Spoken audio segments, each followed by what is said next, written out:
Axios has two pieces this morning on how AI decisions are getting made inside the Trump White House.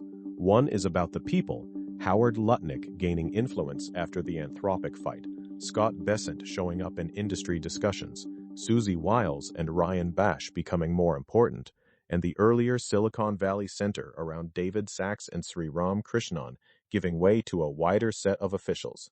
The other piece says the administration came in opposed to formal AI regulation, but is still shaping the industry through case-by-case interventions. That distinction matters because it changes the question for builders. A formal rule may be annoying, but you can read it, model it, and test against it. Case-by-case pressure is harder. You can wake up with a vendor, a cloud path, or a regional user group suddenly sitting inside a policy argument you didn't know you were part of. Exactly. I don't want to replay the Anthropic export control story we already covered this week. The new development today is the operating model Axios is describing. Publicly, the posture is less regulation, less of the Biden-era rule structure, and more room for companies to move. In practice, Axios points to state law preemption and federal procurement. It also points to national security review and direct pressure around specific model releases or specific partners. The Anthropic example helps because it is concrete. Techmeme's Wired summary says the White House move to restrict Mythos 5 came after it ordered Anthropic to revoke SK Telecom's access over alleged China ties. That isn't a generic policy mood. That is a named model, a named company, a named customer, and an access decision. Right. And Gabby Miller also flagged the legislative version of the same instinct. Representative Josh Gottheimer wants top AI companies to submit powerful models to the government, while the White House path has been more voluntary review language and direct executive pressure. Those aren't identical mechanisms. One is proposed legislation, one is an executive operating style, but both point at the same practical boundary. Frontier model access is no longer only a contract between a lab and a customer. Voluntary doesn't buy you much comfort there. If the federal customer, the Export Control Office, the procurement path, and the National Security Review all sit on one side of the table, the lab can call participation voluntary and still feel the cost of refusal. My read gets sharper at the architecture boundary. If you build on these models, you can still prefer the best model. I do. The craft point isn't that everyone should run away from frontier APIs. It is that access risk now belongs in the architecture. You need to know what breaks if a model becomes unavailable in one region, for one customer type, or under one government condition. And you need the answer before the policy event. A fallback that only exists after the model gets blocked is a press statement, not an engineering path. For a serious product, the maintenance work stops feeling optional as soon as customers depend on it.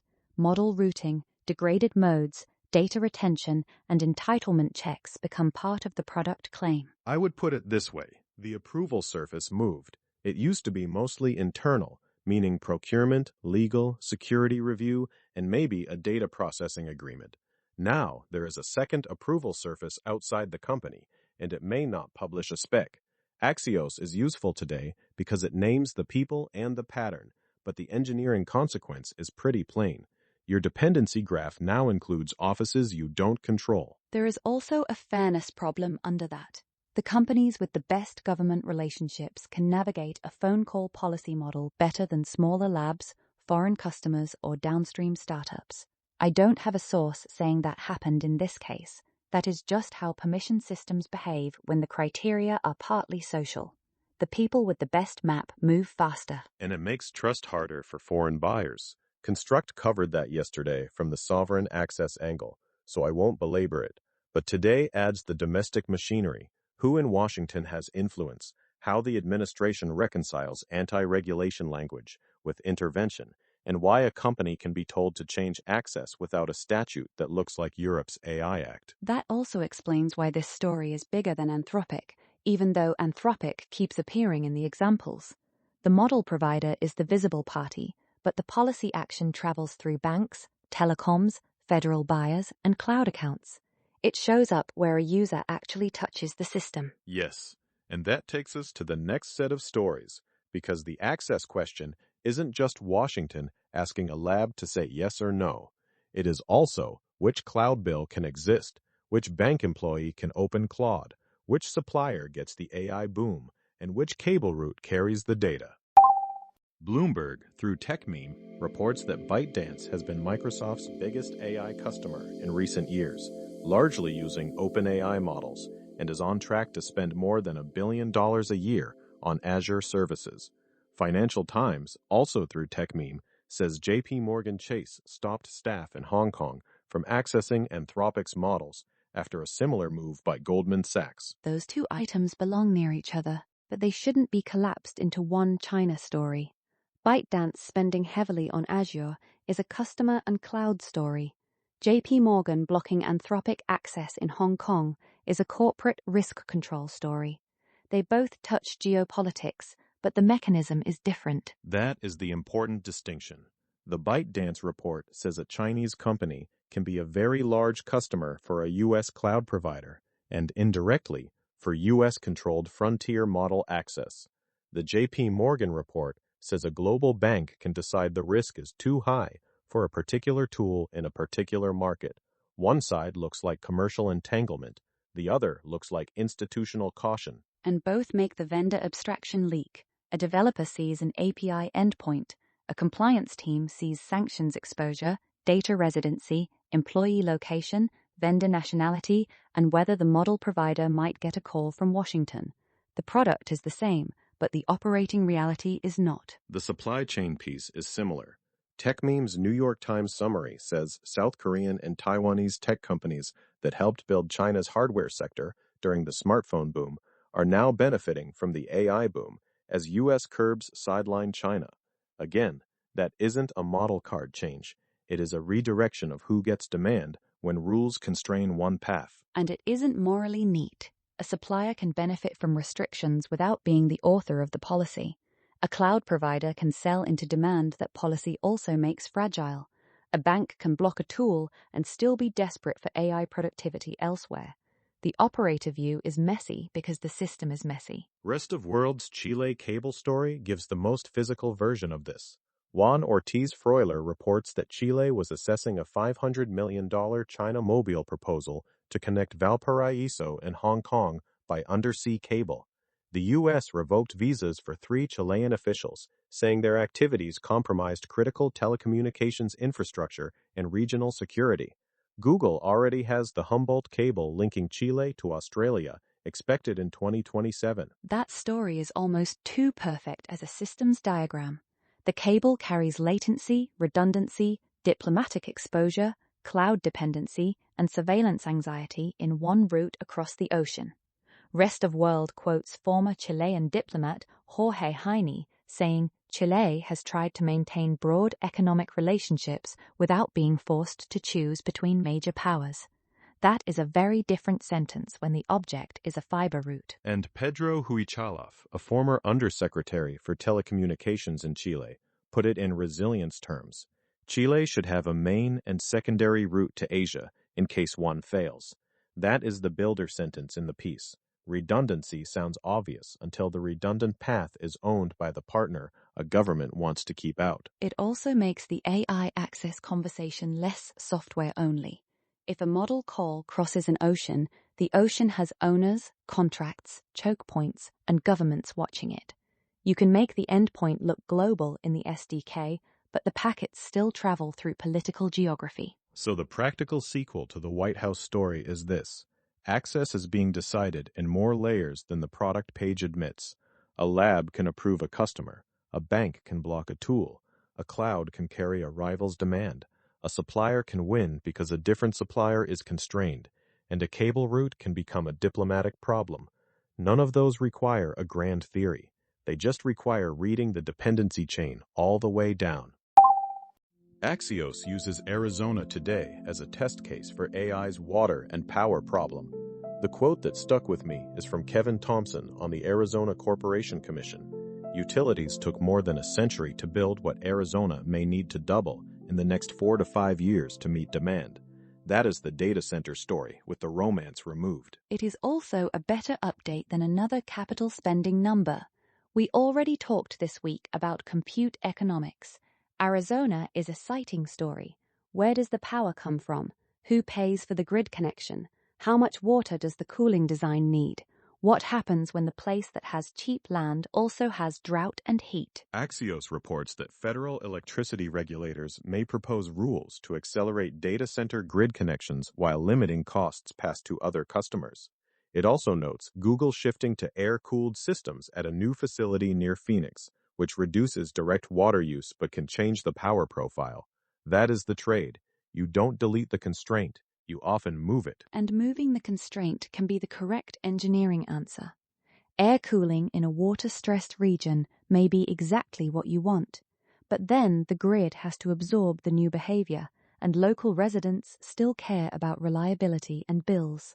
A data center isn't a cloud in the local permitting meeting. It is a large electrical customer with a cooling plan. CNBC adds the climate risk side today, reporting on a study about data centers and exposure to climate hazards. I am keeping that at the level CNBC reports it. Capacity planning has to include physical risk, not just GPU availability. Heat, storm exposure, water stress, and insurance all become part of the cost model. The Verse funding item fits here too. Techmeme's Bloomberg summary says Verse Enterprises, which wants to provide energy management software for 100 data centers by 2027, raised a $54 million Series B from NVIDIA and others. That doesn't solve the grid problem. It does show where capital is trying to put a control layer around it. That is a modest claim, and it is enough. Energy management software isn't a magic answer to water rights or transmission queues. But if the constraint is partly operational, when workloads run, how loads flex, and how facilities respond to price and grid stress, then software becomes part of the infrastructure stack in a literal sense. And that should make AI builders a little less casual about where compute comes from. The model feels virtual until your inference margin depends on a substation upgrade, a local regulator, or a cooling choice made in a desert county. The abstraction is useful, but it isn't free. There is a temptation to make every data center story into one giant claim about AI exhausting the world. I don't think today's sources require that. They show something more specific and more actionable. Capacity is local. The deciding facts can be water, grid interconnection, climate exposure, local tax policy, or whether the facility can change its load when the grid is strained. That specificity matters because it keeps the argument from becoming vibes. A facility in Arizona, a facility in Virginia, and a facility in Northern Europe may all serve the same model family and still have very different public costs. The cloud product hides that difference from the developer, but the community and the grid don't get the hidden version. And if you are designing systems that will need lots of inference, that is the deeper planning point. Capacity isn't only a token price. It is a location, a cooling design, a power purchase, a regulator, and a community negotiation. The more agentic work we push into always-on systems, the less those details stay in the background. The ARXIV feed is overloaded today, so I am not going paper by paper. The research shelf is narrower. What agent state has to remember, how tool harm should be measured, how private document fields leak, and how long horizon agents should be evaluated. Good, because the paper count can trick you into thinking the day is more research-heavy than it is. For builders, the test is whether these papers help us design agents that keep the right state, produce evidence when something goes wrong, and don't expose private fields just because the user asked nicely. The memory paper, What Must Generalist Agents Remember?, makes a formal version of a very practical point. If two domains look the same at an observation bottleneck but require incompatible optimal actions, a near-optimal agent has to carry domain-relevant information in memory. The paper uses a fork world grid world, where the agent reaches a fork. The up and down actions are swapped depending on a hidden domain, and a memoryless policy is caped at guessing. That is a nice toy setup because it strips away the fashionable parts. No fancy toolchain, no social setting, just a fork where the current observation is insufficient. If the agent doesn't remember what kind of world it is in, it can't choose the correct arm reliably. SafeClawBench then asks a different question. When a tool-using agent fails, what kind of failure did you observe? The paper introduces 600 adversarial tasks across 6 attack families. They include direct and indirect prompt injection, tool return injection, memory poisoning, memory extraction, and ambiguity-driven unsafe inference. It separates semantic acceptance, audit visible harm evidence, and sandbox observed tool or state harm. That separation is where the benchmark helps. If the model says the wrong thing but never touches state, that is bad in one way. If it writes persistent memory, modifies a database, sends a message, or triggers code, that is bad in another way. One attack-success number hides the part an operator needs to debug. The numbers are sobering without needing drama. The paper says that without additional prompt protection, semantic failure rates ranged from 9.0% to 44.2% across models. It also reports that in a 12,000-row matched analysis, 291 of 347 observed sandbox harms occurred in rows that passed the semantic check. In plain English, a semantic filter can miss tool state harm. That last result is the one I would tape to the eval dashboard. If your test only reads the answer text, you may miss the file write, the poisoned memory, or the database mutation. Agent evaluation has to inspect the world after the turn, not just the sentence the model produced. Trap, the privacy paper, is even more direct. It studies agents in document-heavy workflows where private information is required to complete the task. A passport number for a flight booking, a bank account number for payroll, that kind of thing. The authors argue that a model capable enough to use private information for the task can also be induced to reveal it. And that is painfully close to real product design. You can't simply hide every private field from the agent, because then the agent can't do the job. But you also can't let the model see the private field as ordinary text and trust a prompt to make it behave forever. The paper evaluates 22 models and says every model family showed non-trivial leakage. It also says prompt-based defenses reduced leakage at significant cost to task accuracy, and argues that for softmax-based models, prompt-style soft constraints can't jointly deliver high task success with zero leakage probability. Their proposed answer is structural private field isolation. Replace private fields with hash keys before they reach the model. That is the agent architecture lesson. Don't ask the model to be the privacy boundary if the system can remove the secret before the model sees it. Let the model operate on handles. Then have deterministic code resolve the handle only at the tool boundary that actually needs it. CEO-Bench is the fourth paper I would only mention briefly. It simulates an agent operating a startup for 500 days through a Python interface. The agent has to handle pricing, marketing, budgeting, noisy data, and long-horizon decisions.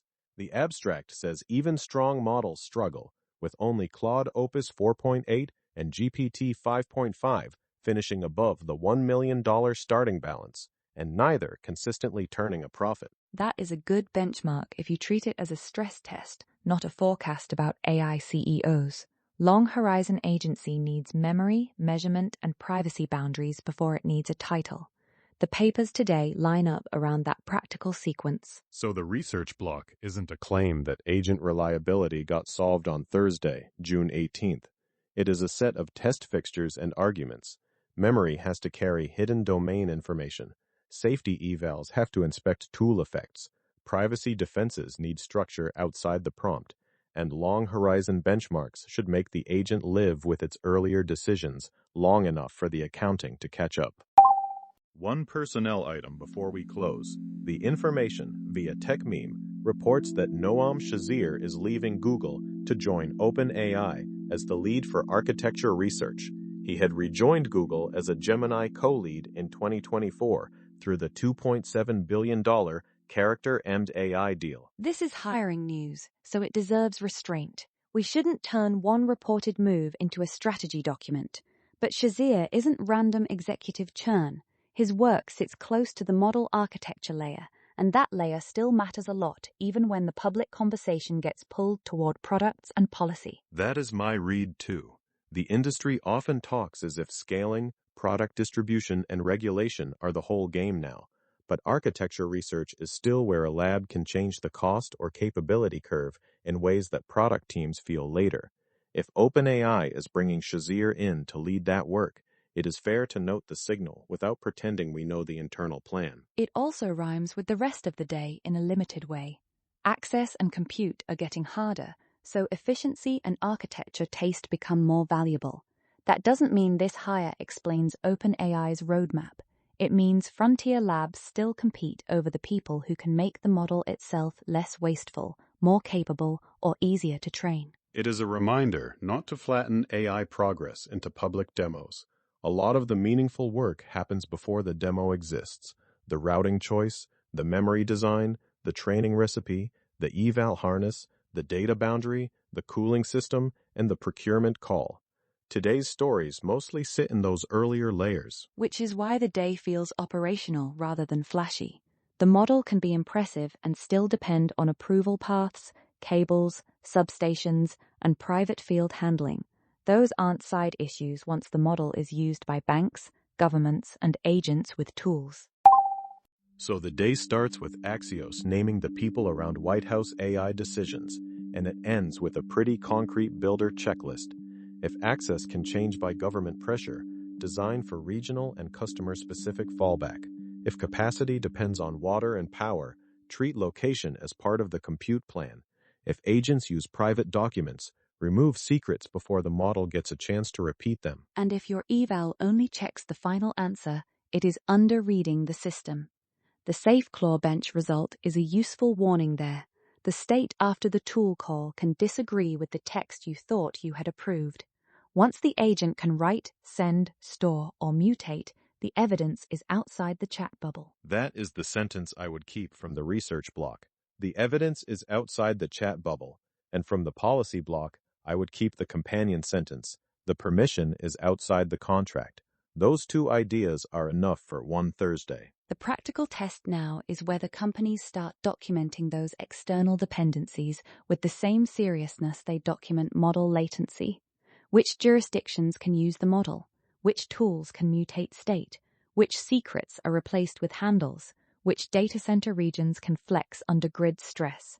Those answers should be visible before the incident. And the next model launch that earns attention will probably answer some of those questions directly, not just with benchmark charts. Who can say no? Who pays for the grid connection? And where the private fields go before the agent sees them? That is where the design work moved today. Lenar Kess.